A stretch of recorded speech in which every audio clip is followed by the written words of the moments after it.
ॐ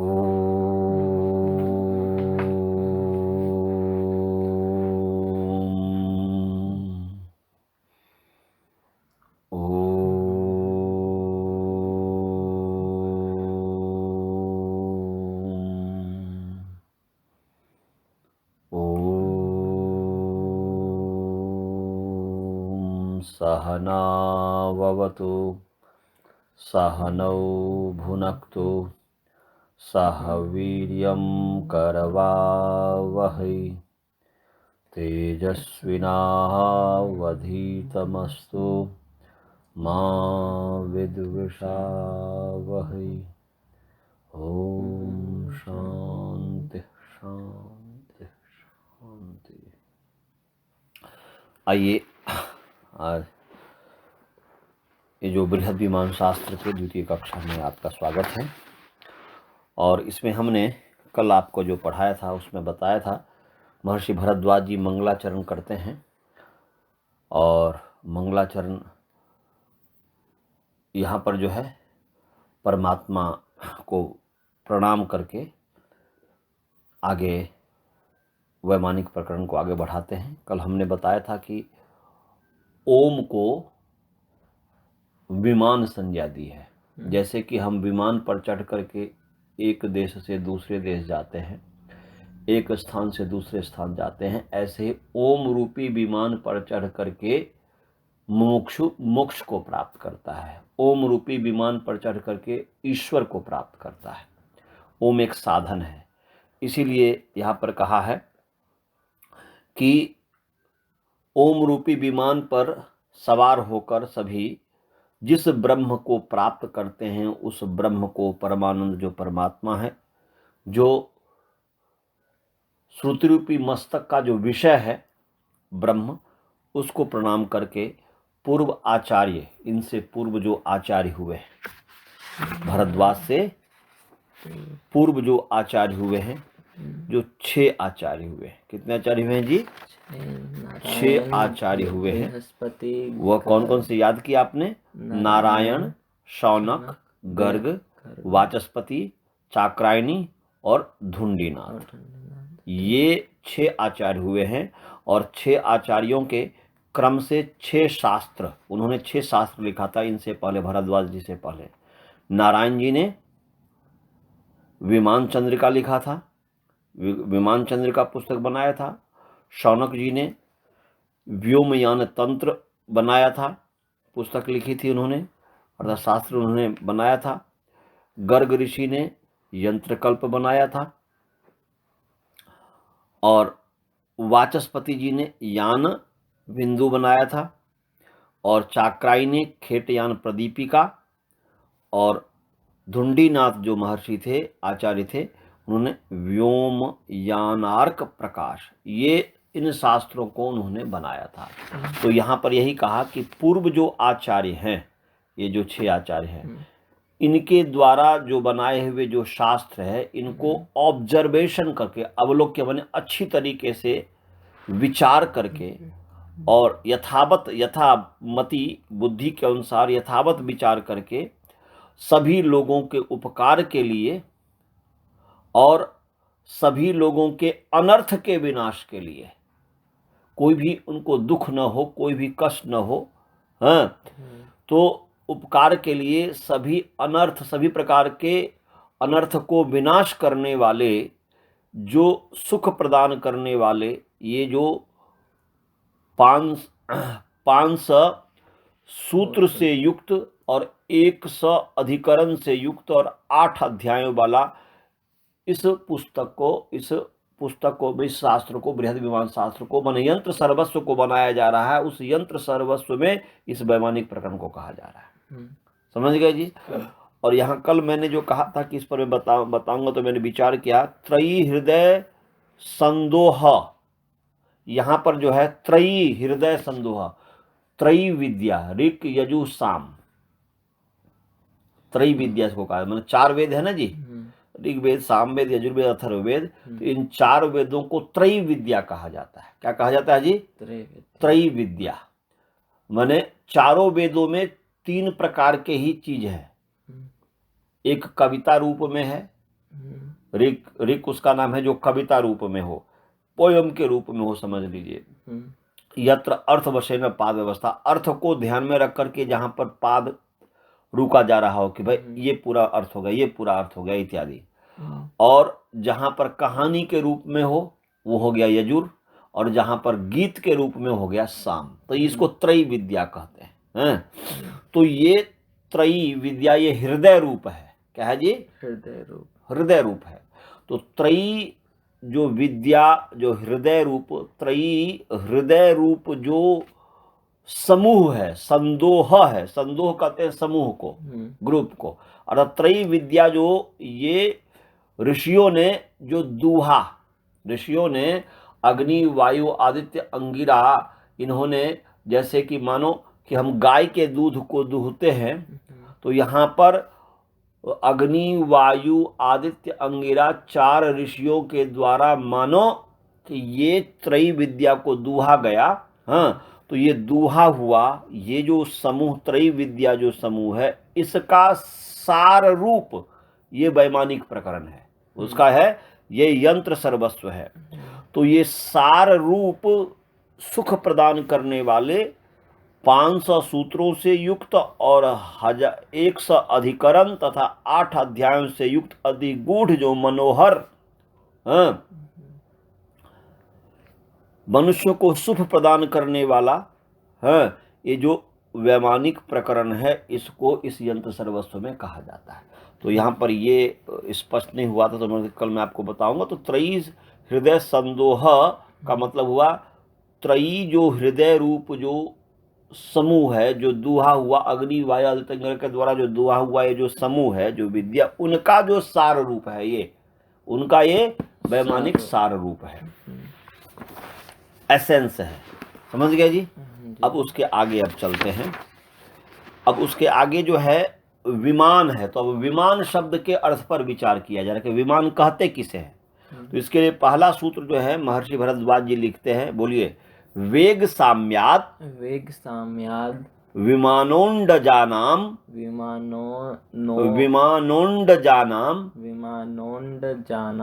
इति वेग साम्याद विमानोंडजानाम इति वेग साम्यात विमानोंडजानाम इति वेग साम्यात विमानोंडजानाम इति। बोलो, वेग साम्यात विमानोंडजानाम इति। याद हो गया? बोलिए तो। वेग साम्याद विमानोंडजानान इति। जानाम षष्ठी देखिए ना, रामाणाम जैसे है ना जी, वेदानाम, वेदार्शानाम, ऐसे अंडजानाम। तो बोलते वेग के साम्य से, वेग की तुलना से, स्पीड जो है, वेग माने स्पीड, जो गति, वेग माने गति, तो वेग की तुलना से गति की समता से विमान कहा गया। किसके? तो अंडजानाम, जो अंडा से जो पैदा होता है। तो अंडा से पैदा क्या होता है? पक्षी। अंडे से यहाँ पर पक्षी लिया ना, जो कि अंडा से तो वो क्या बोलते हैं, सांप इत्यादि भी पैदा होता है, छोटे छोटे अंडे होते हैं, है ना जी। परंतु यहाँ पर लेना जो है कि पक्षी, और वो भी वो पक्षी जिसके अंदर अधिक वेग हो, अधिक गति हो। क्योंकि वेद में आया है, ऋग्वेद में वो गति की जो, उड़ने की जो उपमा दी है, सेन की उपमा उड़ने से विमानयान को दी है। बोलते आ वाम रथो अश्विना शेन त्वा सुमृलिकः स्ववाम यातु अर्वांग, यातु अर्वांग। तो यहाँ पर ऋग्वेद का पहला अध्याय का 118वां सूक्त का पहला मंत्र है। तो यहाँ पर शेन पक्षी का उदाहरण दिया है। क्या दिया है जी? शेन कहते हैं गिद्ध को। आपने देखा था कल, देखा शेन को? नहीं, आपको गूगल में खोजना चाहिए कि गिद्ध क्या है। वल्चर हम समझते हैं, वल्चर वन गिद्ध होता है, VULTURE ऐसा करके है। तो बोलते अंडजो जो पक्षियों हैं, बहुत सारे अंडज हैं, इसलिए अंडजा नाम बहुवचन दिया है। कि जो अंडज है अर्थात अंडों से पैदा होने वाले जो पक्षी है उनके वेग की तुलना से इसको विमान कहा गया है। अर्थात जैसे पक्षियों का वेग होता है, पक्षी जैसे आकाश में गमन करते हैं, तीव्रता से गमन करते हैं, ऐसे ही आकाश में विमान गमन करता है, इसलिए इसको विमान कहते हैं। वी माने पक्षी। इका का किला चौथ चलिए। हाँ, तो what is the meaning of विमान? हाँ, जो पक्षी की तरह मूवमेंट। हाँ, पक्षी की तरह मूवमेंट करता है, पक्षी की तरह आकाश में गमन करता है, इसलिए विमान कहते हैं। यदि कोई आपसे पूछेगा ना, यदि आपसे कोई पूछे कि भाई कंप्यूटर इसका नाम क्यों दिया, तो होना चाहिए ना इसका नाम टेबल, ये तो लकड़ी का टेबल है तो इसको टेबल क्यों कहते हैं, इसका नाम ग्लास क्यों है। तो जब किसी भी चीज का नाम दिया जाता है, एक तो अज्ञानी लोग होते हैं कुछ का कुछ नाम रख देते हैं, पर तो ये विमान शास्त्र अज्ञानियों के द्वारा नहीं है ना जी।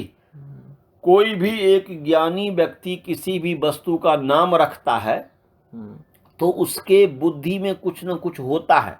अब जैसे मान लीजिए मैं ही अपना जो कंपनी खोला हूं, योग एंड आयुर्वेदिक होलिस्टिक इंस्टीट्यूट जो LLC है, तो मन में कुछ भाव है कि भाई मैं ऐसा ऐसा करना चाहता हूं, मैं योग करवाना चाहता हूं, मैं आयुर्वेद के माध्यम से लोगों की सेवा करना चाहता हूं, मैं मेडिटेशन के माध्यम से सेवा करना चाहता हूं, इन सबको मैं पढ़ाना चाहता हूं, इन सब का मैं प्रचार करना चाहता हूं, इसलिए मैंने अपने कंपनी का नाम क्या दिया, योग एंड आयुर्वेदिक होलिस्टिक इंस्टीट्यूट, इतना बड़ा नाम दिया। परंतु लोग मुझे कहने लग गए कि इतना बड़ा नाम याद कौन रखेगा। तो फिर मैंने क्या सोचा, मैंने ये सोचा ओ ये जो है इसको देखते हैं संक्षेप करके, इसको प्रत्याहार कहते हैं अष्टाध्यायी की भाषा, व्याकरण की भाषा में, तो इसको संक्षेप करके देखते हैं। तो हमने क्या योग का Y ले लिया, एंड का A ले लिया, योग एंड आयुर्वेद का A ले लिया, तो YAA हो गया, योग एंड आयुर्वेदिक। हॉलिस्टिक का H ले लिया, हॉलिस्टिक का H ले लिया, इंस्टीट्यूट का I ले लिया, तो यही ये कर दिया। तो अर्थात अब यदि कोई आपसे पूछे कि आपके पिताजी ने यही नाम क्यों रखा, भाई योग एंड आयुर्वेदिक होलिस्टिक इंस्टीट्यूट है तो उसका यही क्यों कहा, तो आप क्या कहेंगे कि भाई ये इसका संक्षेप रूप है। तो अर्थात कोई भी एक जो व्यक्ति, बुद्धिमान व्यक्ति, कोई भी थोड़ा समझ वाला जो व्यक्ति है, उसके मन में जो भाव होता है, उस भाव को प्रकट करने के लिए यदि वह कोई शब्द देता है, कोई कुछ करता है, तो वह उसी नाम से उसका भाव प्रकट हो जाता है। और आप भी जब बड़े होगे, आप भी जब पढ़ लिख लोगे, विद्वान बन जाओगे, इंजीनियर बन जाओगे, जो भी आपको साइंटिस्ट बन जाओगे, और उसके बाद यदि कोई भी चीज़ आविष्कार करोगे या कुछ करोगे, तो अपने तरीके का जो वैसा नाम दोगे जो आपके मन में भाव हो, और वो शब्द उस अर्थ को कहता हो। यही होगा कि नहीं होगा? तो यहां पर जो है, यदि आपको एरोप्लेन क्यों कहा है, क्योंकि एयर माने होता है आवाज, हवा, अब प्लेन माने जो भी होता होगा है, तो अंग्रेजी तो मैं नहीं जानता हूं। तो ऐसे ही इसको विमान क्यों कहते हैं, वास्तव में विमान क्यों कहते हैं, क्योंकि वी माने पक्षी, पक्षियों की जो गति की जो मान है, मान मने माप, मान मने, तो पक्षियों की गति के माप से इसकी तुलना की गई है। विमान की तुलना, एरोप्लेन की तुलना की गई है, इसलिए इसका नाम विमान है। समझ गए? इसलिए करे भरद्वाज ऋषि जी कि अंडजा नाम वेग साम्यात विमानः, माने अंडजों के वेग के समता से, वेग की तुलना से, उनके अंडजों का जो है, पक्षियों का जो वेग है, उनकी तुलना से विमान कहा जाता है, विमान कहलाता है। समझ आया? अब यहां पर बोधानंद जो वृत्ति है, बोधानंद जी ने जो लिखा है, आचार्य बोधानंद जी, वो यहां पर अंडज से क्या लेना है, अंडज कहते किसे है, तो वो कहते हैं अंडजेत्यत्र सूत्रेस्मिन् गृध्राद्याः पक्षिणः स्मृताः आकाशगमने तेषां वेगशक्तिं स्ववेगतः यः समर्थो विशेषेण मातुं गणितसंख्यया स विमान इति प्रोक्तो वेग साम्याच्च शास्त्रतः। ये करें कि भाई अंडज का अर्थ यहां पर क्या लिया जाए। अंडज तो बहुत कुछ है। अंडज तो माने एक जो पक्षी ऐसा भी हुआ कि जो उड़ा और थोड़ी देर तक उड़ता है, थोड़ा सा उड़ता है, या कुछ को उड़ने में सामर्थ्य उतना नहीं होता। तो यहां पर क्या लेना है, तो बोलते अंडज इस सूत्र में, अस्मिन् सूत्रे, ये जो सूत्र है वेग साम्यात विमानो न जानाम, तो इस सूत्र में अंडज, यहां इस सूत्र में अंडज से जो है गृध्र इत्यादि पक्षी लिए गए हैं। क्या लिया जी, गृध्र, जो फास्ट से वेग करता है, तो गृध्र माने गिद्ध, गृध्र क्यों कहते हैं जी, गिद्ध को, वल्चर शायद है वो अंग्रेजी में। तो गृध्र इत्यादि पक्षी लिए गए हैं। क्यों लिए गए हैं कि आकाश गमने तेषाम वेग शक्तिं स्ववेगतः, बोले आकाश गमन में, आकाश में जो गति करते हैं, तो आकाश गमन में उस जो गृध्र इत्यादि पक्षी है उनके जो वेग की जो शक्ति है, वेग का जो पावर है, पक्षियों के जो वेग की शक्ति है, उस शक्ति को वेग शक्ति स्ववेग, माने आकाश गमन में विमान के जो अपना वेग है, अपनी की जो अपना जो विमान का भी अपना वेग है ना एरोप्लेन का, तो उनके वेग की शक्ति को, उनके वेग की जो शक्ति है, अर्थात गृध्र इत्यादि पक्षियों की वेग की जो शक्ति है, उन शक्ति अपने वे आकाश गमन में उनके वेग की शक्ति को अपने वेग से, अपने वेग से जो समर्थ होता है, बोल दें उनकी जो वेग की शक्ति है, उनकी वेग की शक्ति को, पक्षियों के वेग की शक्ति को अपने स्ववेग से, विमान की जो अपना वेग है, उस स्ववेग से जो विशेष रूप से गणित की जो संख्या है, गणित से भाई कितना इसकी वेग है, कितना इसका स्पीड है, और गणित से ही तो पता चलेगा ना। तो गणित की संख्या से विशेष रूप से मापने में जो समर्थ होता है, मापने के लिए यह समर्थ सविमान, जो अपने, माने कहने का अभिप्राय यह है कि यहां पर यह कह रहे हैं कि आकाश गमन करने में, आकाश में गमन करने में, आकाश गमन में उस गृध्र इत्यादि वेग की शक्ति को जो अपने वेग से, गृध्र इत्यादि वेग की शक्ति को जो अपने वेग से गणित संख्या के द्वारा विशेष रूप से मापने में जो समर्थ होता है। तो अर्थात कहने का अभिप्राय कि विमान की जो गति है और उसकी जो गति है, तो जैसे उसकी गति को मापा जाता है कि गृध्र इत्यादि पक्षी कितना स्पीड है, ऐसे ही इसकी स्पीड को, मानो कि विमान गणित संख्या से विमान के स्पीड को मापने में समर्थ है, इसलिए इसको विमान कहते हैं।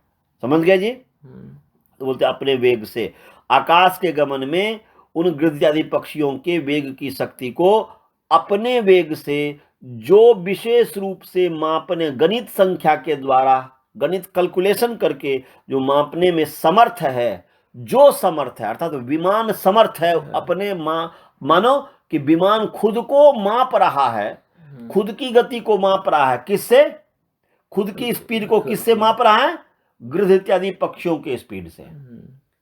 गृध्र आदि पक्षियों के स्पीड जो है, उस स्पीड को अपने शक्ति से माप रहा है कि मैं इस गति से चल रहा हूं, ऐसे ही माने ये मैं इस गति से चल रहा हूं, पक्षी भी इसी गति से चल रहा है। तो इसलिए कह रहे हैं कि आकाश गमन में गृध्र आदि पक्षियों के वेग के शक्ति को अपने वेग की शक्ति से, अर्थात विमान जो है अपने वेग की शक्ति से मापने में समर्थ है कि देखो मैं कितना स्पीड, मानो कि विमान अपने आप में कह रहा है कि देखो मैं कितना स्पीड से चल रहा हूं, मैं कितना स्पीड से चल रहा हूं, ये तो कैसे स्पीड से मैं चल रहा हूं, ये ऐसे ही स्पीड से जो है गिद्ध इत्यादि पक्षी भी चल रहा है, ऐसे मानो। समझ आया जी? हाँ। ऐसा। और यद्वा करके बोलते हैं गृध्रादि पक्षिणाम वेग साम्यम यस्यास्ति वेगतः स विमानिति प्रोक्तः आकाशगमने क्रमात्। अब दूसरे तरीके से, एक तो ये कहा कि विमान अपनी गति से पक्षी के गति को माप रहा है, वहां पर ये कहा गया। वहां पर क्या कहा कि आकाश गमन करने में पक्षियों की गति को अपने वेग से गणित की संख्या से मापने में विमान समर्थ है। थोड़ा ये समझने का प्रयास करना कि एक तरफ कह रहा है कि विमान माप रहा है अपनी गति से उसकी गति को, समझ गए जी? वेग माने अपनी गति से किसकी गति को माप रहा है? पक्षी की गति को, पक्षी की गति को, माने गिरधारी पक्षी की गति को, कि मैं इतना स्पीड से चलता हूं, ये भी तो मेरा इतना स्पीड है गणित संख्या से, तो इसकी भी इतनी स्पीड है। समझ गए जी? वो उस रूप में। और दूसरे तरीके से बता रहा है कि गृध्रादि पक्षिणाम वेग साम्यम यस्यास्ति वेगतः स विमानिति प्रोक्त आकाशगमने क्रमात्। बोलते गृध्र इत्यादि पक्षियों की वेग की साम्य, माने गृध्रादि पक्षियों की वेग की समता, यस्य वेगतः माने वेगतः यस्ति, बोलते गृध्र इत्यादि जो पक्षी है उनकी समता, उनकी समता क्रमशः जिसके वेग से है।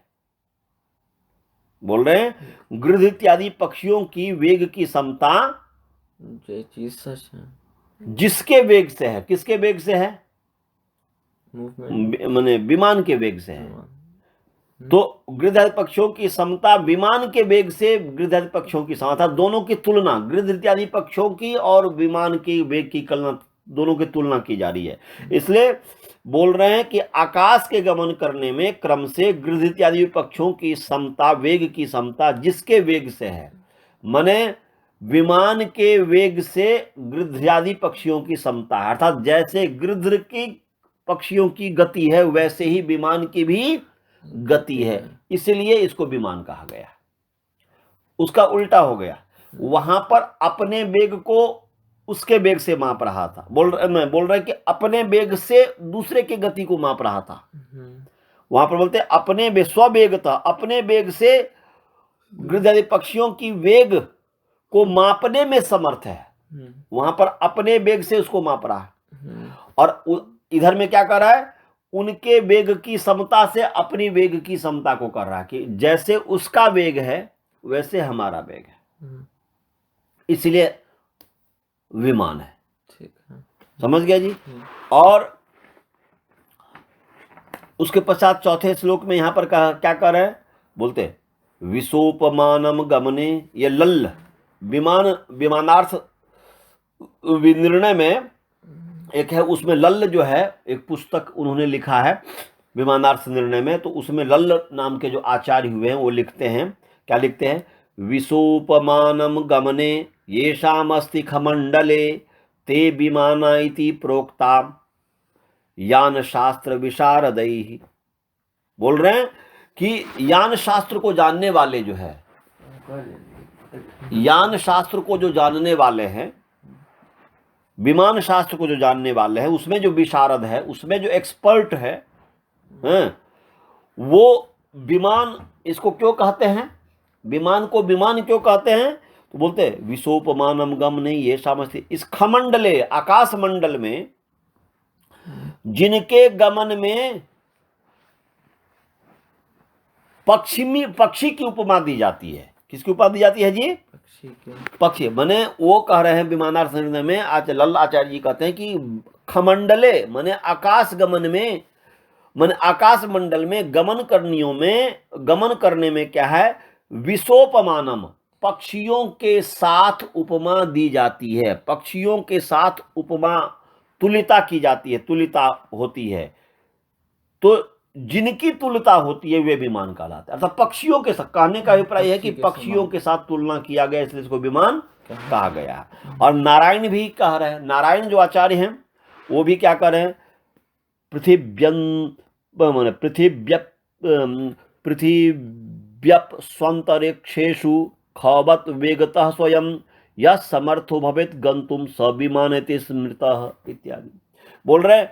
अब क्या कर रहे हैं, ये एक विशेष बात है, अर्थात ये कहना चाह रहे हैं नारायण जी, आचार्य नारायण कह रहे हैं कि पृथ्वी में, जल में और अंतरिक्ष में, अर्थात ऐसा विमान जो पृथ्वी पर भी चले, पानी पर भी चले और अंतरिक्ष। अभी का तो विमान जो है केवल अंतरिक्ष में चलता है, पानी पर जो चलता है वो शिप है, परंतु ये को भी विमान नहीं बोल सकते, वो उसको कहते हैं पानी जहाज, पनिया जहाज, हम लोग जो है कहते हैं पनिया जहाज।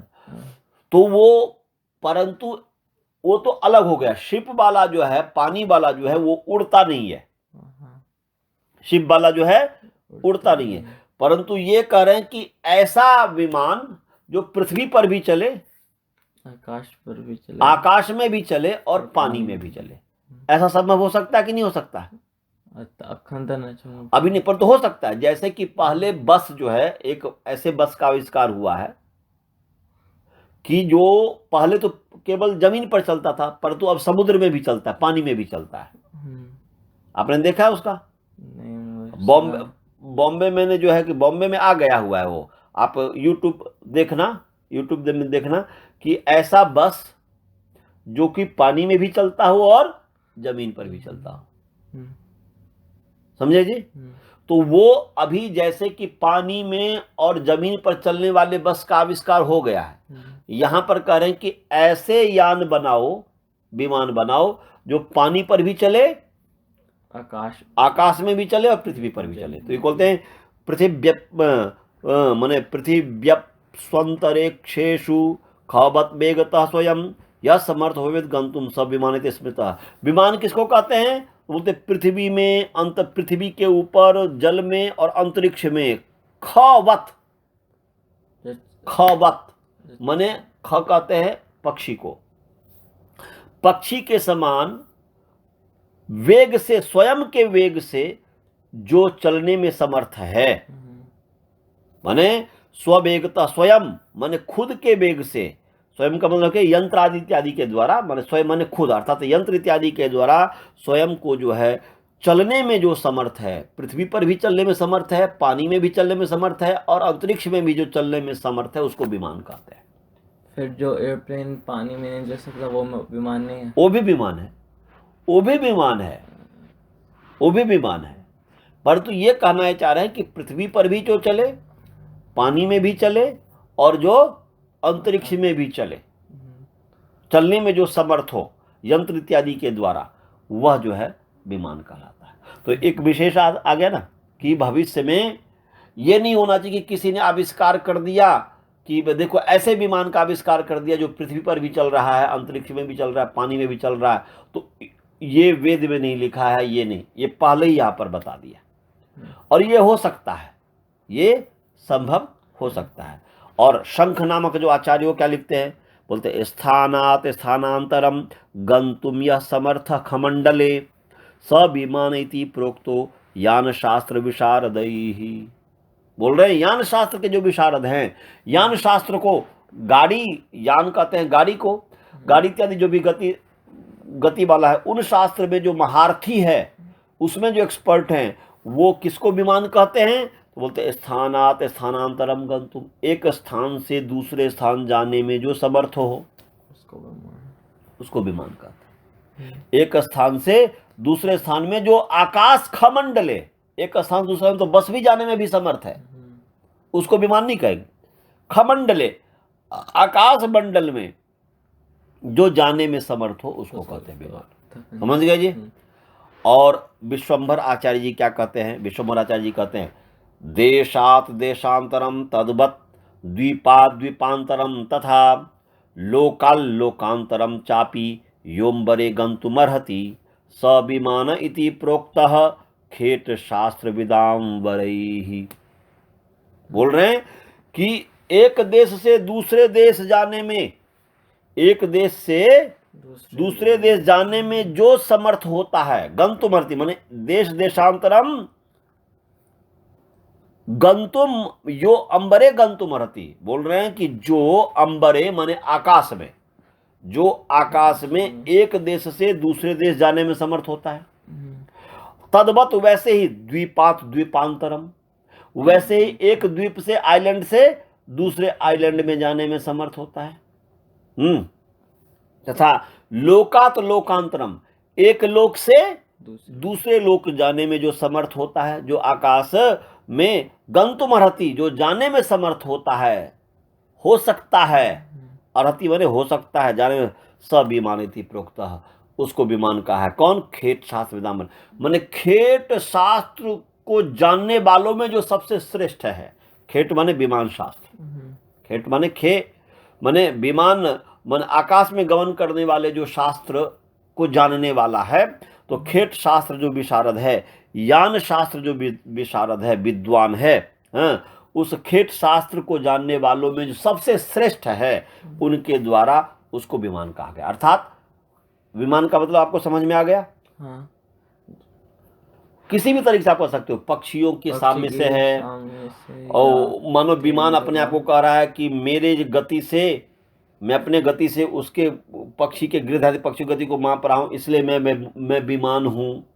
या विमान का मतलब कि जो है एक स्थान से दूसरे स्थान जो जाने में समर्थ होता है आकाश मंडल में। तीसरा कि पृथ्वी में, अंतरिक्ष में और आकाश में जो भी जाने में समर्थ होता है, पृथ्वी अंतरिक्ष और आकाश तीनों में जो जाने में समर्थ होता है वह विमान है। फिर जो है कि एक स्थान से दूसरे स्थान, एक द्वीप से दूसरे द्वीप, और एक लोक से दूसरे लोक, जैसे पृथ्वी लोक से चंद्रलोक, पृथ्वी लोक से मंगल लोक, पृथ्वी लोक से ये इत्यादि। तो ये इनमें जाने में जो समर्थ होता है, समर्थ हो सकता है, उसको विमान कहते हैं। विमान किसे कहते हैं? अब तो समझ में आ गया, स्पष्ट। अब आगे है, इस विमान को चलाने में अधिकारी कौन है? क्या सब चला सकता है? सब पायलट बन सकता है?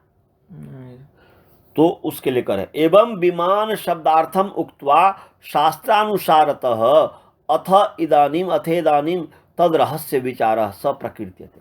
बोल रहे हैं कि विमान शब्द का क्या अर्थ है, इसको कहने के बाद शास्त्रानुसारतः, शास्त्र के अनुसार, शास्त्र के अनुसार अब उस विमान के रहस्य का विचार किया जा रहा है। विमान का जो रहस्य है, मीनिंग नहीं, रहस्य मतलब हुआ, रहस्य कहते हैं ना, माने विमान कैसे बना, विमान कैसे बना, विमान कैसे चलाना चाहिए इत्यादि के संबंध में ये जो बताया जाए।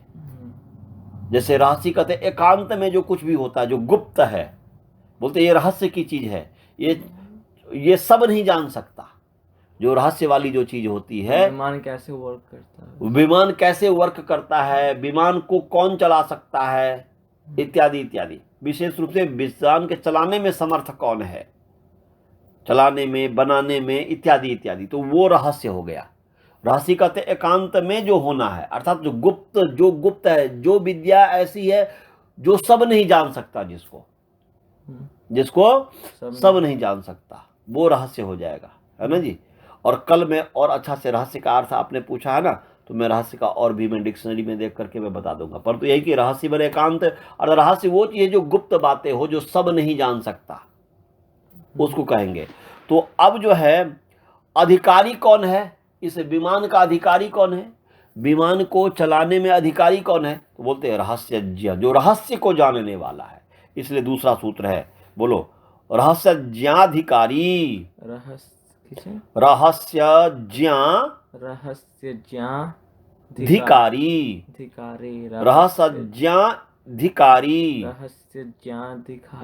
रहस्यज्ञाधिकारी, रहस्यज्ञाधिकारी, रहस्यज्ञाधिकारी, रहस्यज्ञाधिकारी,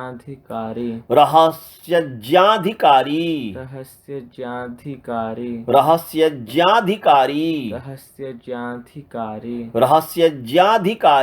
रहस्यज्ञाधिकारी, रहस्यज्ञाधिकारी, रहस्यज्ञाधिकारी, रहस्यज्ञाधिकारी, रहस्यज्ञाधिकारी, रहस्यज्ञाधिकारी, रहस्यज्ञाधिकारी, रहस्यज्ञाधिकारी, रहस्यज्ञाधिकारी, रहस्यज्ञाधिकारी। हाँ, याद हो गया? बोलो, रहस्यज्ञाधिकारी।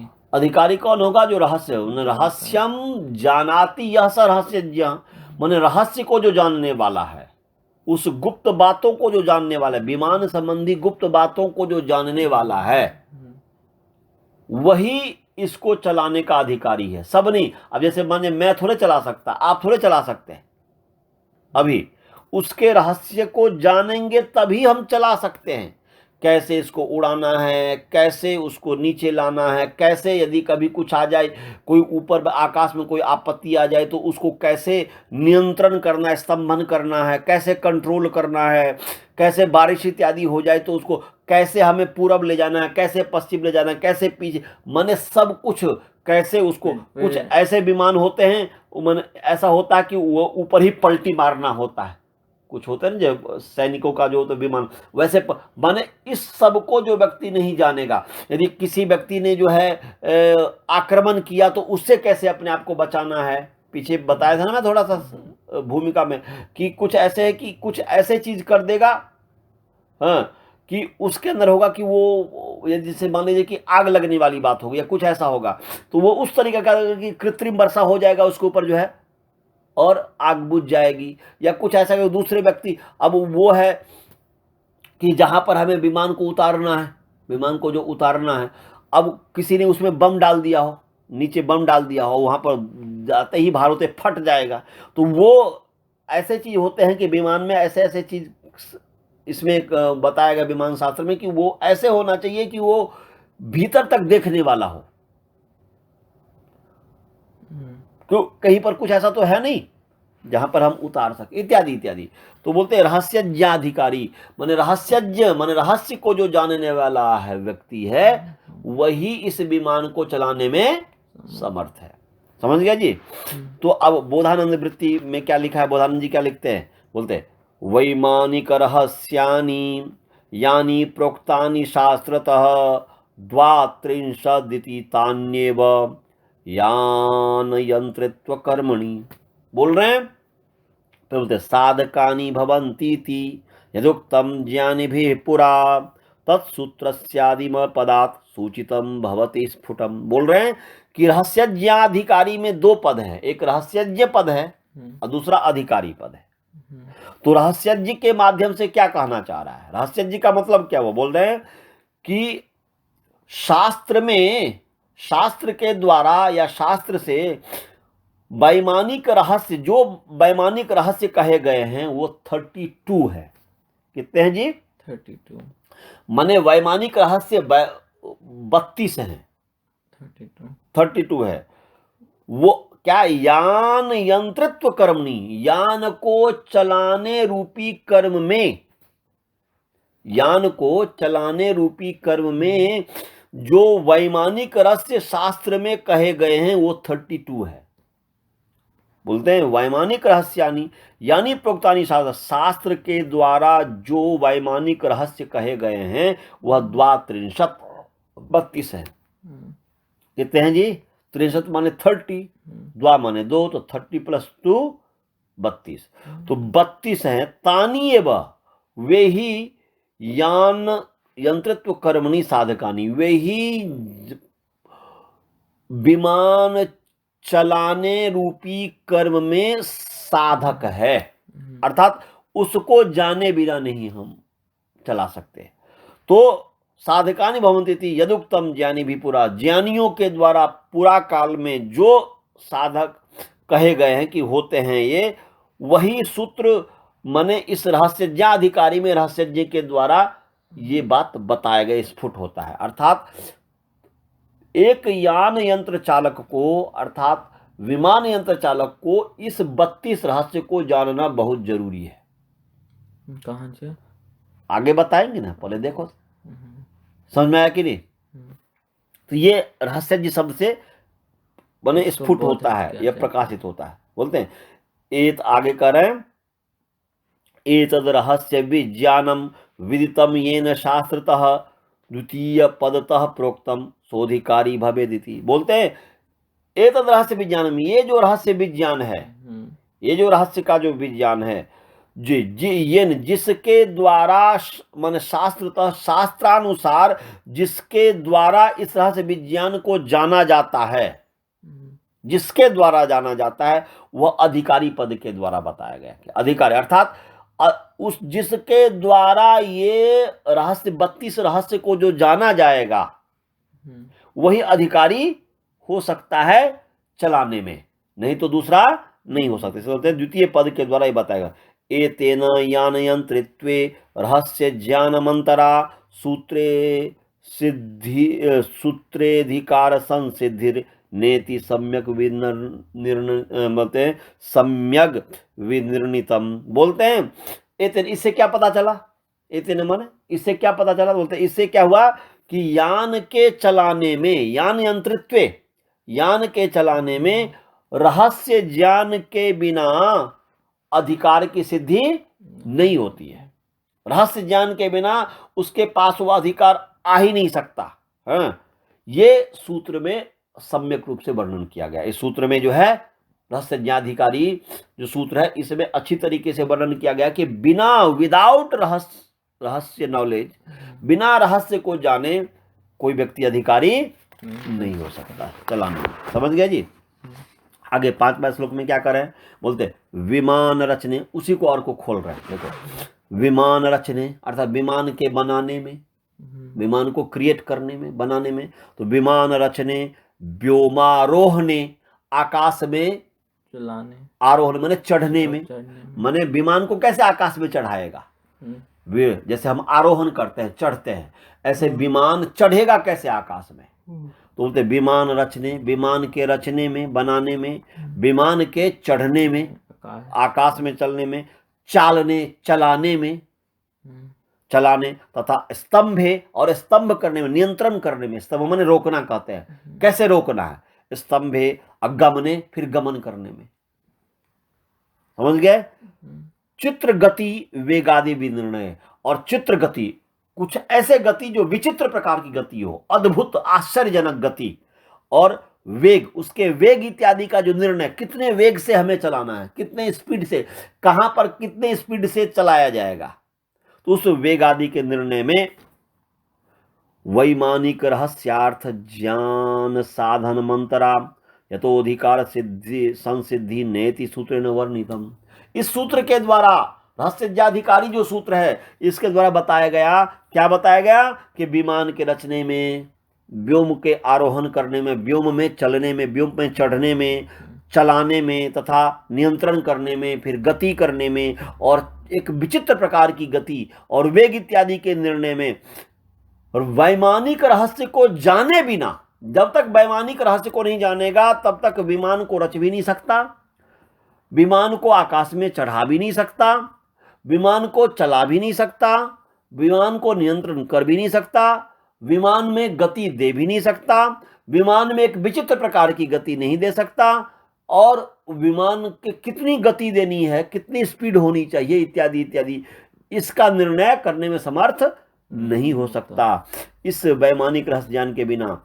यतः इसलिए अधिकार, बोलते यतो अधिकार से संसिद्धिर न, माने इसके बिना अधिकार की सिद्धि नहीं होता, ये सूत्र में बताया गया है। तो इसीलिए ततो अधिकार से संसिद्ध्यै तद रहस्यान्यथा क्रमम यथोक्तानि रहस्य लहरियाम लल्लादि भी पुरा। बोल रहे हैं इसीलिए अधिकार की सिद्धि के लिए, उस अधिकार की कैसे, उस रहस्य के अधिकार को जाने, उस अधिकार की सिद्धि के लिए कि हम अधिकारी कैसे बने, उस अधिकार की सिद्धि के लिए तद रहस्यानि क्रम से उनके जो रहस्य हैं, उनके जो विमान के जो रहस्य हैं, तो रहस्य को यथा उक्तानि रहस्य लहर जा, रहस्य लहर एक पुस्तक है जो लल्लादि जो आचार्य हुए, लल्ल इत्यादि जो नारायण इत्यादि जो आचार्य हुए हैं, उनके द्वारा जो एक पुस्तक है रहस्य लहरियाम, उनमें जैसे कहे गए हैं उस रहस्य को, तथैव उदाहरयिष्यामि संग्रहेण यथामति, उसको मैं अपनी बुद्धि के अनुसार, अपनी बुद्धि के अनुसार यथावत जो है उसको मैं संक्षेप से मैं आपको कहूंगा। संक्षेप से मैं आपको कहूंगा। तो क्या है, आगे करें। उक्तम ही रहस्य लहरियाम, मन रहस्य लहरी जो है, रहस्य लहरी जो है, लल इत्यादि के द्वारा बनाए हुए जो रहस्य लहरी है, उसमें क्या कहा है देखो। बत आपने भी पूछा था 32 क्या है, 34 की 32 और प्लस 2 32, फिर अभी भूल गया 32, तो मैं बोला कि 30 + 2 32 द्वात्रिश। तो रहस्य है 32, कितने लहर है रहस्य है 32। अब 32 गिनते जाओ। बोलते मांत्रिक तांत्रिक तद्वत् कृतकश्चान्तरालक गूढ़ो दृश्यमदृश्यम च परोक्षश्चापरोक्षक। पहला हुआ तो गिनो। एक जो रहस्य है मांत्रिक, जो मंत्र से चलता है, मैंने बोला शब्द से चलता है। अब उसका क्या मतलब है वो आगे बताया जाएगा। अभी तो केवल 32 केवल गिना दिया जा रहा है संज्ञा में। एक रहस्य है मांत्रिक, दूसरा है तांत्रिक, तद्वत वैसे ही तीसरा है कृतकस। कृतकस मैं बताया था, यांत्रिक बताया था ना, कृतक माने यांत्रिक, यंत्र से जो चलता है। तो मांत्रिक पहला, तांत्रिक दूसरा, तद्वत वैसे ही कृतकस कृतक तीसरा, और चौथा है अंतरालक। अभी नाम समझो, अंतरालक का क्या मतलब आगे बताया जाएगा कल वाले पाठ में, आज इतने ही तक पाठ होगा। अंतरालक, फिर गूढ़, पांचवा हो गया गूढ़, गूढ़, छठा हो गया दृश्य, सातवां हो गया अदृश्य, अदृश्य बस दिखाई नहीं देगा, माने कुछ ऐसे होगा कि कोई शत्रु ऐसे धुआं पैदा कर देना है इस तरीके से कि दूसरे को दिखाई ही ना दे, अदृश्य हो जाए विमान। माने कुछ ऐसी चीज होगी जिससे कि सामने से गुजरेगा, आवाज भी नहीं आएगी उसमें, और जो है अदृश्य हो जाएगा। ये भी एक रहस्य हुआ ना जी। और अभी वाले में है या नहीं मुझे नहीं पता, पर तो अदृश्य सातवां हो गया। आठवां परोक्षश्च, इंद्रियों से परे हो जाए, इंद्रियों से दिखे ही नहीं, परोक्ष। अपरोक्षक, और सामने दिख जाए, परोक्ष हो तो अपरोक्षक हो गया। नमा संकोच, उसको कैसे संकोच कर छोटा कैसे बना देना है, ऐसा कुछ होगा। संकोच विस्तृत, उसको फैला कैसे देना है, विमान को फैला कैसे देना है, संकोच भी कर देना है। हाँ मैंने ऐसा वो होना चाहिए कि वो एकदम माने संकुचित हो जाए। जैसे एक व्यक्ति उसमें चढ़ा हुआ है, कल्पना करो, और वो विमान है, उसको कैसे संकुचित करना है, उसका संकोच कैसे करना है। या ऐसा भी हो सकता है कि विमान को, अब जैसे मान लीजिए कि पंखा होता है, कुछ में ऐसा होता है कि जैसे ऊपर चढ़ाना है तो जैसे विस्तार कर देता है, खोल देता है तो विस्तार हो गया, और जब संकोच उसको करेगा, बंद कर देगा तो छोटा हो जाएगा, तो उस तरीके से फिर उड़ेगा, इत्यादि इत्यादि। संकोच, तो संकोच और विस्तृत। 12 हो गया, कितने हुए अभी 12 हुआ।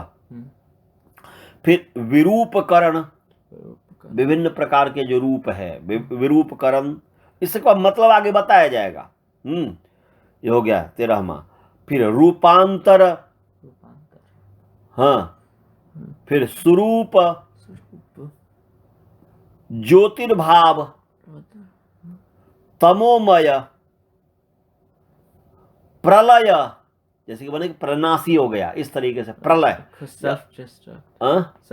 और डिस्ट्रक्ट, हाँ इत्यादि। तो प्रलय, फिर जो है विमुख, क्या है जी आगे, विमुख, विमुख, फिर आगे करें विमुखस्तार, कहाँ गया, यहां तक तो हो गया था परोक्ष का। श्लोक भी मैं पहले बोल देता हूं, फिर चलो। मांत्रिक तांत्रिक तद्वत् कृतकश्चान्तरालक गूढ़ो दृश्यमदृश्यम च परोक्षकश्चापरोक्षक, पहला श्लोक है। दूसरा संकोचो विस्तृतश्चैव विरूपकर्णस्तथा रूपांतर स्वरूपश्च ज्योतिर्भाव तमोमय। यहां तक मैंने बता दिया। अब आगे है तीसरा श्लोक। प्रलयो विमुखस्तारो महाशब्द विमोहन लंघन लंघनस सार्प गमनश्च गमनस चपल सर्वतोमुख। बोलते हैं प्रलय हो गया। क्या आ गया जी? प्रलय। ऐसे विमुख हो गया। आगे क्या हो गया? विमुख। और उसके पश्चात है, देखिए इसमें आया है विमुख, और आगे है तार रहस्य। तार विमुख हो गया तार। तार, एक तो विमुख रहस्य हुआ, दूसरा तार रहस्य हुआ। दूसरा क्या हुआ जी? तार रहस्य हो गया। और आगे है महाशब्द विमोहन। महाशब्द विमोहन हो गया। महाशब्द विमोहन हो गया। और आगे है फिर लंघन। आगे क्या है? लंघन। तार हो गया, फिर हो गया लंघन। लंघन। और फिर जो है कि लंघन के बाद 21वां नंबर है लंघन। और फिर आगे है सार्प गमन। सर्प की तरह गमन करना, गति करना। सार्प गमन, कैसे गमन करना है? शार्प या सर्प? सर्प। तो सर्प से सार्प बना ना, सार्प। सर्प की तरह गति करना, गमन। फिर बोलते चापल रहस्य। 23वां है चापल रहस्य। 23 है चापल रहस्य। समझ गए? और 24वां है सर्वतोमुख। क्या जी? सर्वतोमुख। इधर भी मुख कर दो, इधर भी कर दो, इधर भी सर्वतोमुख पूरी तरह। हाँ, अपने समझ गए? इसका सबकी विस्तार आगे बताएंगे। मुख। और 25वां है पर शब्द ग्राहक। दूसरे के शब्द को ग्रहण करना, तो पर शब्द ग्राहक रहस्य। और 26वां है क्रिया रहस्य। 26वां क्या है जी? क्रिया रहस्य। 26वां। 27वां है मन एक है रूपाकर्षक भी तो है ना, नहीं, पर शब्द ग्राहक हो गया। पर शब्द ग्राहक हो गया आपका 25वां। और रूपाकर्षण रहस्य नाम का जो है यह है रहस्य है, वो हो गया 26वां। और क्रिया रहस्य हो गया 27वां, क्रिया रहस्य ग्रहण। और 28वां हो गया दिक् प्रदर्शन। 28वां क्या हो गया जी? दिक् प्रदर्शन। और इसमें जो है श्लोक का एक लाइन छूटा हुआ है, जिसमें है कि आकाशाकार रहस्य। और 30वां है जलद रूप रहस्य, ये होगा। और उसके बाद फिर जो है 31वां हो जाएगा स्तब्धक रहस्य। स्तब्धक रहस्य। और 32वां जो लास्ट है वह कर्षण रहस्य। क्या है जी? कर्षण है। तो 32 ये रहस्य हो गए। बस श्लोक में केवल बता दे रहा हूं, तो फिर मैं पढ़ दे रहा हूं। यहां तक हमने पढ़ा था शब्द विमोहन। अब तीसरा है लंघन, ये भी बता दे। तीसरा भी, अब चौथा है परग्रह शब्द ग्राहकश्च रूपाकर्षणस्तथा क्रिया रहस्य ग्रहणो दिक् प्रदर्शनम एवं च।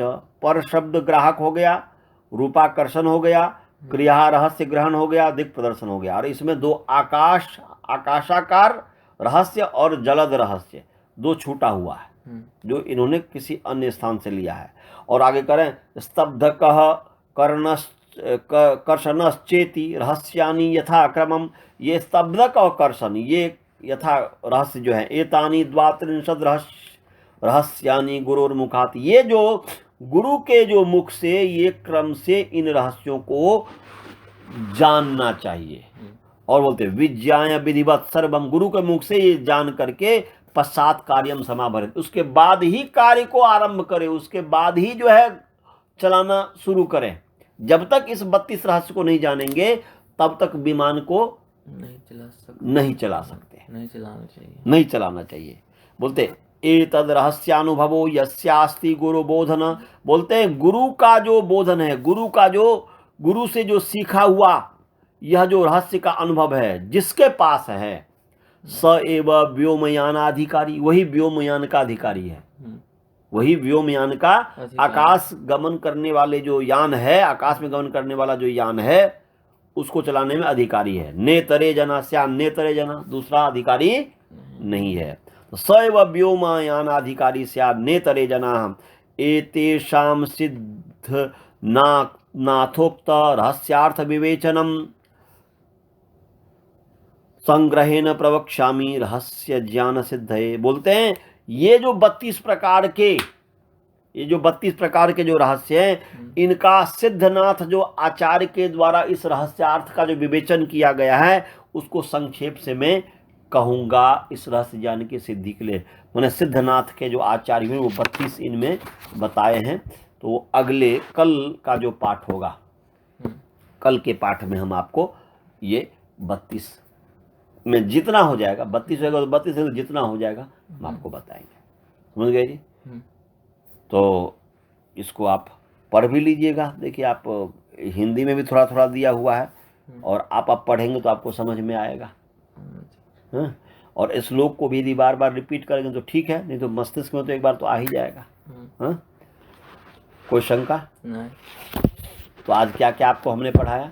सबसे पहले विमान का मतलब, फिर विमान कंपेयर किया है, जैसे बर्ड जो एग से जो उगता है, मतलब बर्ड को इसमें लेना है जो फास्ट चलता है। हाँ, बर्ड का जो तेज है उसके तुलना की गई वेग के सामने। उसके बाद विमान अपने आप को बर्ड से तुलना करता है। उसके बाद बर्ड के समान विमान का गति है। उसके बाद नारायण जी बोलते हैं कि विमान जो आकाश में उड़ता है, जो जमीन में चलता है और पानी में चलता है, उसको विमान बोलते हैं। एक दूसरे आचार्य जी ने बोला है जो विमान उसका नाम है जो एक द्वीप से दूसरे द्वीप, एक आकाश से दूसरे आकाश, एक स्थान से दूसरे, एक स्थान से दूसरे स्थान, और एक लोक से दूसरे लोक। और तीसरा जो आकाश में उड़ने वाला, उसको विमान बोलते हैं। और ये तो और दूसरा क्या बताया गया आपको? दूसरा इसका अधिकारी कौन हो सकता है? इसका अधिकारी जो 32 जो रहस्य हैं उनको जान लेते हैं, उसको जो जानता है। हाँ वही। और 32 रहस्य क्या है वो याद करने की चीज है, वो याद कर लेना। ठीक है, समझ गए जी? 32 रहस्य का नाम याद कर लीजिएगा, केवल नाम, श्लोक याद करने की आवश्यकता नहीं है, नाम याद कर लीजिएगा। जैसे मांत्रिक हो गया, तांत्रिक हो गया, कृतक हो गया, इत्यादि इत्यादि जो है, ये वो मैंने बार बार जो है एक कीजिएगा, तो क्योंकि वो याद रहेगा तभी तो आप जो है आगे इंजीनियर बनेंगे, तो उस चीज़ को आप उसमें जोड़ सकते हैं, इस तरीके से कर सकते हैं ना जी, ये आपको हेल्प कर सकता है। तो ये नाम याद होनी चाहिए संज्ञा, और उसका मतलब क्या हो तो मतलब तो हम बताएंगे। तो आपको याद करने में तो क्या याद करना है आपको? केवल 32 नाम। 32 नाम। समझ गया जी? तो चलो मंत्र पाठ करें। ओम पूर्णमदः पूर्णमिदं पूर्णात् पूर्णमुदच्यते पूर्णस्य पूर्णमादाय पूर्णमेवावशिष्यते। ओम शांति शांति।